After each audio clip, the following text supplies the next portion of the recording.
MUI itu kan punya tugas dua utama, tugas ya. Yang pertama adalah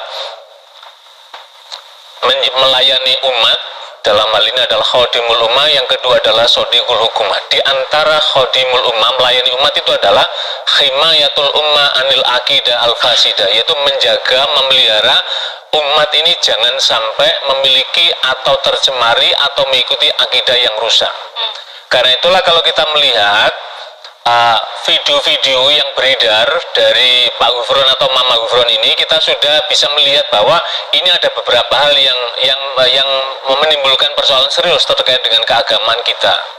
Misalkan ketika pernyataan-pernyataan beliau yang beredar itu bisa berkomunikasi dengan malaikat, dengan binatang, dan kemudian bisa memanggil malaikat apa yang dijelaskan, misalkan malaikat trompet, pemegang trompet atau Israfil dan seterusnya.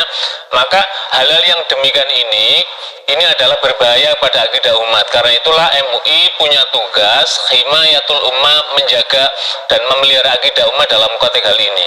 Nah, karena ini adalah wilayahnya adalah di Kabupaten Malang, maka ini adalah kita menunggu apa dilakukan oleh MUI Kota Malang. Jadi MUI itu bila mana ada pemahaman yang menyimpang dari 10 kriteria yang telah dirumuskan oleh Majelis Ulama Indonesia dalam Rakernas pada tahun 2007, maka kemudian bila menyimpang, maka MUI itu punya tugas satu, yaitu membina, meluruskan pemahaman semacam ini. Dan juga kebetulan saya yang di bidang pendidikan, maka tugas kita adalah mengedukasi dan mensosialisasikan putusan-putusan Majelis Ulama Indonesia ini supaya masyarakat memiliki pemahaman yang benar sesuai dengan panduan Al-Quran dan Sunnah yang telah disediakan oleh Komisi Fatwa Majelis Ulama Indonesia. Jadi tugas kita sesungguhnya adalah membina, meluruskan dan mengedukasi masyarakat. Apalagi kita tahu bagaimana yang disampaikan oleh tadi Pak putra beliau tadi itu kan dalam pemahaman ketika mencontohkan bagaimana Nabiullah Ibrahim alaihissalam berkomunikasi dengan malaikat. Kalau itu difahami kan berarti menempatkan kita seperti posisinya para anbiya Allah dan para rasul Allah, kan tidak dalam konteks hal itu. Karena itulah ketika ada orang yang kemudian meyakini dan atau mengikuti akidah yang tidak sesuai dengan Al-Quran dan Sunnah, maka ini berarti kan ada potensi penyimpangan dalam konteks hal itu. Sekali lagi ini masih dalam kajian oleh Majelis Ulama Indonesia Kabupaten Malang, maka kita tunggu dulu apa dalam konteks itu. Ini videonya sudah viral di media sosial, bahkan potongan-potongan ceramahnya juga sudah banyak ditonton oleh masyarakat. Takutnya begitu banyak masyarakat yang tidak memahami agama, mencernanya kurang pas begitu dengan video-video Mama Gufron ini. Iya, betul. Kita menyadari bahwa dampak yang ditimbulkan dengan adanya video-video yang beredar memang tentu akan luar biasa. Bahkan kalau kita lihat misalkan di video ya, terlepas kita tidak melihat ini potongan apa tidak, tapi kita sudah bisa memahami ketika ada murid beliau atau yang di dalam di video dijelaskan, bila ditanya ditanya nanti di akhirat man rabbuka, jawab saja Gufron. Kemudian bila ditanya man nabiyuka, jawab Gufron. Maka tentu kita beristighfar, bertawud dalam konteks ini adalah sesuatu yang sudah keliru dalam kaitan ini. Karena itulah kita ingin meluruskan, membina, mengedukasi masyarakat supaya kembali pada jalan yang lurus, jalan yang benar sesuai dengan tuntunan Allah dan Rasulnya, dan juga panduan dari para ulama. Karena itulah Majelis Ulama Indonesia itu ada komisi pengkajian dan penelitian ini yang kemudian akan meneliti, mengkaji ketika muncul ada pemahaman atau aliran yang diduga atau berpotensi adanya menyimpang sesuai dengan 10 kriteria tadi, baru kemudian nanti itu kemudian disampaikan di Dewan MUI, dan kemudian Komisi Fatwa kemudian akan menyidangkan dan kemudian memberikan putusan apakah ini sesat atau tidak. Maka ketika misalkan ini dinyatakan menyimpang, maka kemudian nanti ada komisi dakwah, ada komisi pendidikan yang melakukan pembinaan, melakukan pendidikan, mengedukasi supaya mereka kembali pada jalan yang benar. Penanganan cepat untuk para santri-santri yang di pesantren juga bagaimana? Karena kan kemarin ketika MUI Malang juga menemui, hanya ditemui oleh santrinya juga kan, pengurusnya Mama Gufron tidak bisa menemui gitu ya? Iya, info dari MUI Malang memang disampaikan bahwa belum bertemu dengan Pak Gufron. Semoga dalam waktu dekat ini beliau menemui dan sehingga kita bisa berdialog bagaimana sih sesungguhnya pikiran-pikiran dari Mama Gufron yang sebenarnya. Sebab ketika orang itu menyebarkan agama, maka rujukan pertama adalah bagaimana ia memahami Al-Quran. Makanya di dalam 10 putusan Majelis Ulama itu kan tidak boleh melakukan penafsiran yang menyimpang sesuai dengan kaidah-kaidah penafsiran. Itu kan dalam rangka untuk menjaga kemurnian, originalitas dari ajaran Al-Quran dan Sunnah tadi itu. Kemudian memahami apa standarnya, bagaimana kitab turos, pandangan-pandangan para ulama terdahulu, maka kemudian kita bisa mencocokkan dalam konteks Pak ini. Ziyad, beberapa poin begitu ya yang mungkin sudah dirangkum oleh MUI Malang terkait perbedaan ajaran dari Mama Gufron ini. Tapi kalau kita juga melihat salah satu video yang beredar di media sosial, di mana saat pembagian ijazah cukup banyak begitu santri-santri yang sujud kepada Mama Gufron. Bahkan ada komentar netizen, sujud itu sama Allah, bukan sama manusia. Nah, sebenarnya hukumnya seperti apa sih? Iya. Kita tidak tahu apa konteks yang sesungguhnya pada saat itu ketika menerima ijazah itu, apakah mencium kaki daripada Pak Gufron ini ataukah apa, kita tidak tahu the real dari itu. Tetapi kalau kita lihat hadis Nabi Shallallahu Alaihi Wasallam terkait dengan sujud, Nabi kan pernah menyampaikan, andai kata tidak memberatkan laula anasukal ummati, andai kata aku tidak memberatkan umatku, maka niscaya andai kata aku diizinkan oleh Allah, niscaya aku akan memerintahkan para istri itu adalah untuk bersujud kepada suaminya. Tetapi tidak dibolehkan, manusia itu hanya diizinkan bersujud hanya kepada Allah Subhanahu wa taala.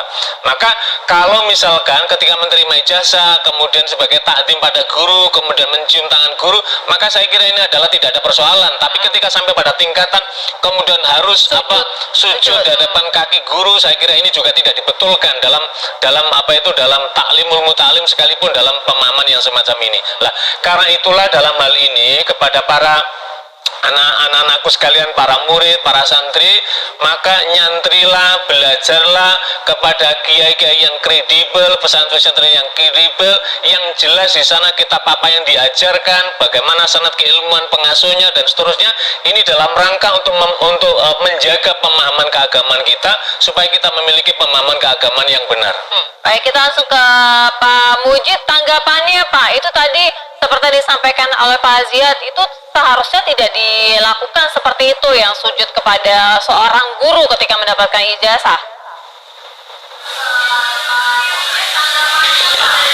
Terima kasih saya sampaikan kepada Bapak Muhammad Ziyad. Terima kasih sebagai Bapak MUI, seharusnya beliau dengan bijak tidak mudah ambil justice semacam itu. Kalau anak-anak yang pas wisuda sampai sungkem bahkan mencium kaki, itu tidak ada program semacam itu.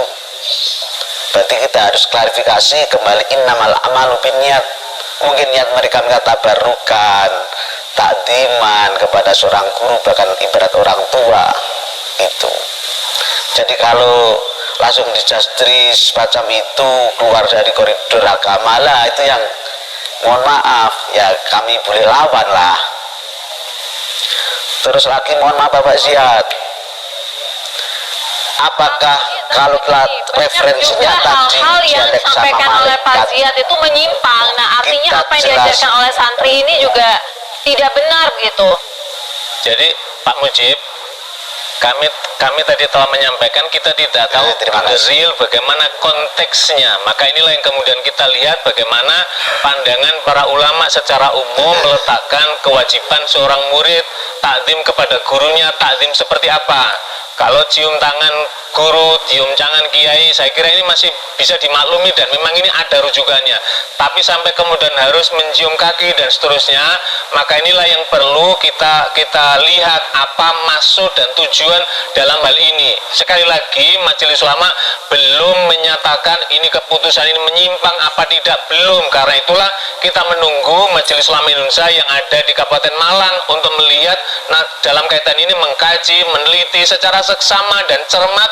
Baru setelah itu kemudian apabila didapati ada penyimpangan, maka Majelis Ulama punya kewajiban untuk membina, mengajak dan meluruskan pada saudara-saudara kita supaya kembali kepada pemahaman sebagaimana yang dicontohkan oleh para Al-Quran dan Sunnah dan juga pandangan para ulama yang soleh. Iya, Pak Mujib, itu berarti memang dari inisiatif anak-anak sendiri ya, tidak ada arahan dari pihak pondok pesantren kalau lagi pembagian ijazah itu harus sujud syukur dengan cara seperti itu ya. Inisiatif anak-anak sendiri.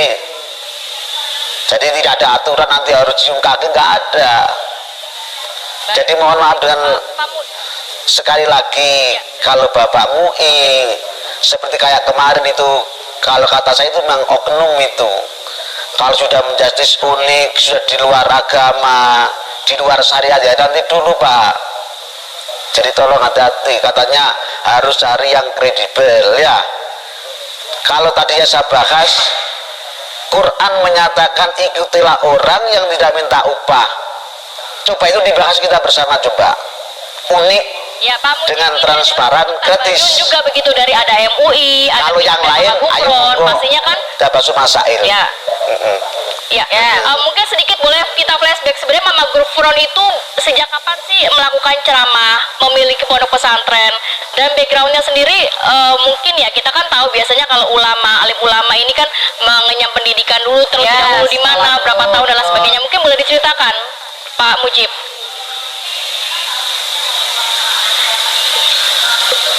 Gimana Ibu? Pak Mujib, Mama Gufron sendiri ini sudah berapa lama melakukan ceramah, kemudian sudah berapa lama punya pondok pesantren, dulunya apakah juga mengenyam pendidikan terkait pendalaman agama Islam? Beliau mendirikan pondok pesantren itu di 9 Januari tahun 1999 di Ampel Petukangan Gang 9 nomor 8. Beliau adalah bukan sosok yang ahli dakwah kayak mereka-mereka di ahli panggung. Karena dituntut oleh kondisi corona, beliau baru muncul dan tampil. Jadi terpanggil untuk menyelamatkan bangsa yang sementara waktu itu orang-orang kayak vakum Allah. Mohon maaf, itu fakta.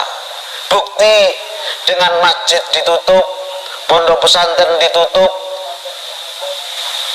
mana-mana pendidikan ditutup, bahkan PPKM, itu semuanya menyatakan kayak tidak punya Allah.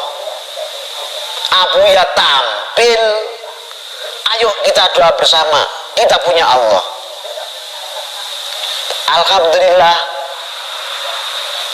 dijawab oleh Allah Subhanahu wa Ta'ala. Oke, kemudian begini Itu selanjutnya, kan sempat Mama Gufron menyatakan bahwa berbicara dengan semut, kemudian berbicara dengan malaikat, ini benar-benar terjadi kah? Karena kan memang sesuai syariat Islam tidak ada begitu terkait hal ini. Loh, oke, terima kasih. Orang punya metode, punya retorika, punya bala untuk menyampaikan bagaimana menyampaikan itu sampai diterima di dalam ruh dan jiwa kita. Kalau beliau kan khususnya jamaah, khususnya santri. Contoh, ibarat ayo kita buka sejarah Nabi Sulaiman alaihissalam. Bagaimana cara Nabi Sulaiman? Fatabassama dhahikan min qawliya. Kan Nabi Sulaiman bersama pasukan dan Baik, Pak yang Mujib. dikumpulkan oleh Allah di surat Sulaiman, wa khusira oleh Sulaiman jurudu ya. Baik, Pak Itu Mujib. sebenarnya, Kita mohon maaf, harapkan Pak Abu Mujib, Yarus. orang tua Bapak bisa Ya. juga bertemu dengan MUI Malang ya, agar tabayun menjelaskan sama-sama Bisa. menerima begitu. Akhirnya juga dari Bisa, MUI itu monggo. bisa melisik Iya, dan 24 bisa jam. menelaah lebih lanjut Iya. dari pondok pesantren itu dan ajarannya. Pak Ziyad mungkin yang terakhir. Ya, pada kesempatan ini tadi yang disampaikan oleh putra dari Pak Gufron dan siapapun, saya kira ketika mengambil kias atau analog, kemudian menempatkan Nabi Sulaiman bisa bicara dengan semut, bisa bicara dengan hewan, saya kira ini tidak bisa. Karena Allah telah melebihkan, memberikan mukjizat kepada para rasul dan para anbiya Allah. Dan kita ini bukan nabi, bukan siapa, kita hanya sebagai orang yang ingin beritiba kepada Nabi Muhammad SAW, maka tentu rujukan kita adalah Nabi Muhammad SAW.